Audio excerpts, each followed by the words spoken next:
Hello SGD, Sacred Geometry Decoded, and let's have a look at the number of the beast 6666, and I'll link a video at the end to this because there's a lovely connection to the golden ratio, Phi, the Divine Proportion. So this juxtaposition between the beastly number and the golden, the divine ratio, so inherent in nature.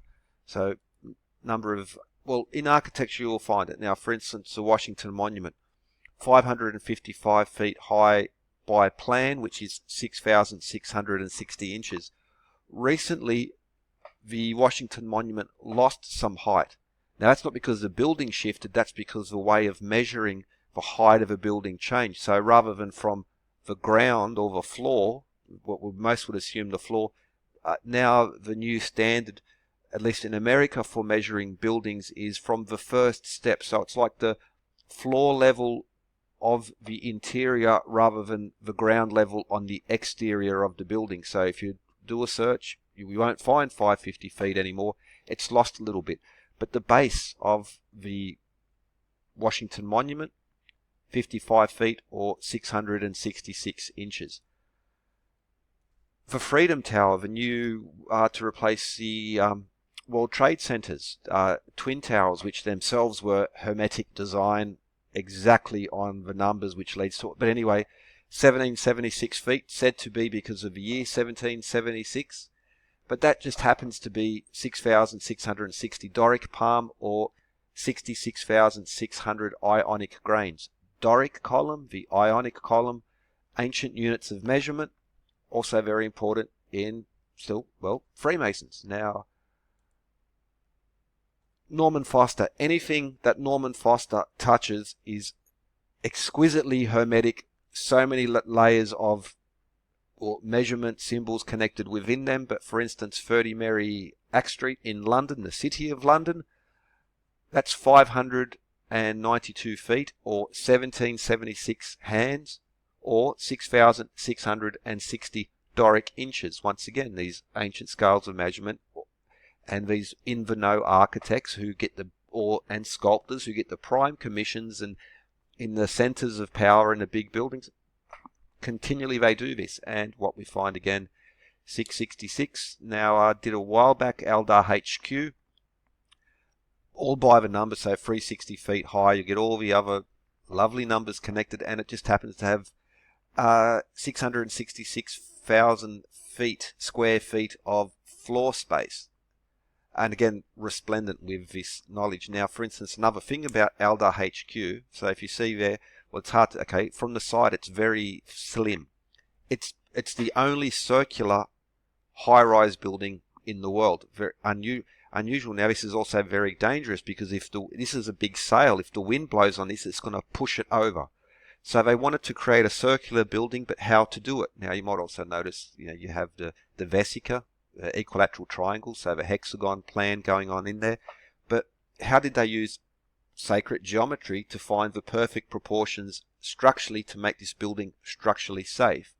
And that was to use both the hexagon and the pentagon. So you see the hexagon plan built into the framework, but they wanted to make the building circular, but a portion of the building had to be buried apart, and if it was buried too deep, it wouldn't look like a circle. It would look like a half a circle. If it wasn't deep enough, it wouldn't have enough of a foundation. The wind would catch it and would fall over. It would be disastrous. And what did the architects discover? Well, they used a pentagram actually, or more a pentagon. And the pentagon is inscribed within the circle, and the proportions of the pentagon is how much it was buried. 6/5 hexagons and pentagons. It's not just pure symbolism, esoteric, it's built into nature as well. For instance, the way that substances are created. For instance, in chemistry, they'll create hexagons and pentagons again. And so, as above, so below, macro and micro, it works, and it is used by modern secular architects who just also happen to embed it at the perfect set of measures to get all your lovely harmonic numbers connected within them. But it's none of my business. That's just coincidence. Now, 666, most people would assume. So from Revelations, this calls for wisdom. This calls for wisdom. Let him who has understanding reckon the number of the beast, for it is a human number. The beast, number of the beast is a human number. Its number is 666. Now, why have I got AM in there? Well, because it's got to do with Australia. So it's you'll find this in modern electronics, screen size, resolution, the proportions of size, so 4:3 to 16:19 monitors, that type of stuff. This is still being used. It's just perfect. Now, of course, the number of the beast, 66 in Revelations. Well, in the Old Testament, it's in there in Kings, 1 Kings 10:14. Now the weight of gold that come to Solomon in 1 year was 666 talents of gold.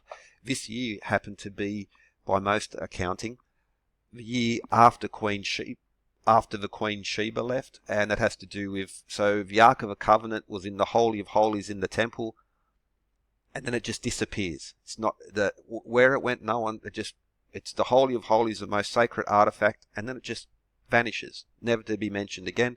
Many would say that's because Sheba and King Solomon had a son, Menelik, who took it to Ethiopia, but that's something else. But anyway, 666 as a system of weight in the Old Testament, long before that. Now, I mentioned 666 AM.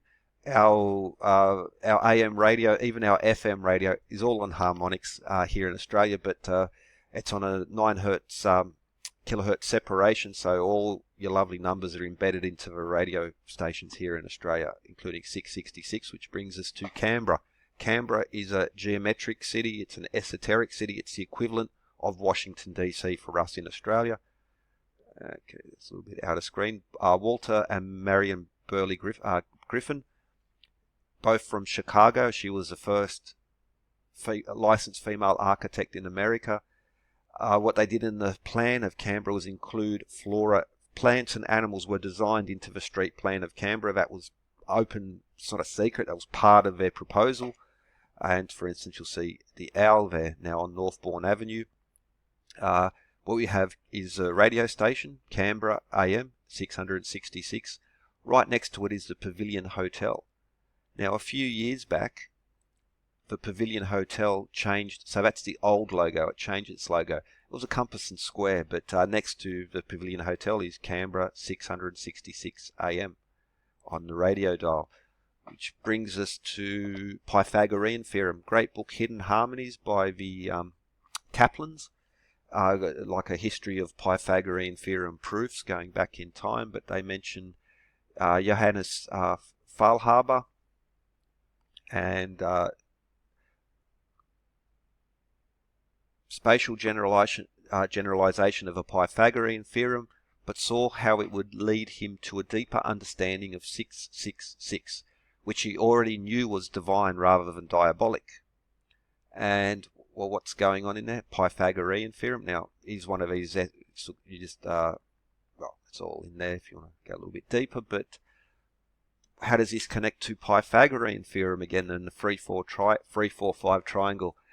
Third step of initiation, contemplate Euclid's 47th, which in Euclid's Elements is ancient geometry book. What's the 47th problem of Euclid? It's a 3-4-5 triangle. And, well, still very important, but how does that connect? Once again, 666, 888, 1110. Connecting there. So that's what Faulhaber, and it's one of these lovely number systems that brings us back together. Now, the reason why I'm going into this is because just recently Geek 37, links will be in a description, great channel on geometry and math, again, links in the description. He just showed looking at the geometry and the golden number of divine proportion, Phi, and how, for instance, 54 degrees, 216, all these lovely harmonic numbers and how they join together. So this link will be in the description. The way that weights and measures in architecture, symbolic sense, the weight of gold for King Solomon, the human number, which is the number of the beast, which is a human number. This calls for wisdom. Let him who has understanding. And how it is also applied in, still now in modern architecture, embedded in Freemasonic Craft. Now, Freemasons, as opposed to ancient stonemason, well, they've got the same symbols, they've got the same things happening, same set of knowledge, and ancient units of weights and measure embedded in the schools of architecture, the styles, and again, ancient units of measure. And it just the same system, same methods. We're using a very specific set of numbers, which are just constantly repeated by the same architects, following the same tradition in the same cities, embedded with the same set of knowledge that's going on. And yeah, so 666, link in a description to Geek 37's channel. Have a look. He does a lot of if you're into your geometry and math, is one of the channels to check out. So that's one of the reasons for the importance of the number 666 in the Old Testament, New Testament, modern architecture, and symbolism elsewhere. With that, have a good one. Cheers.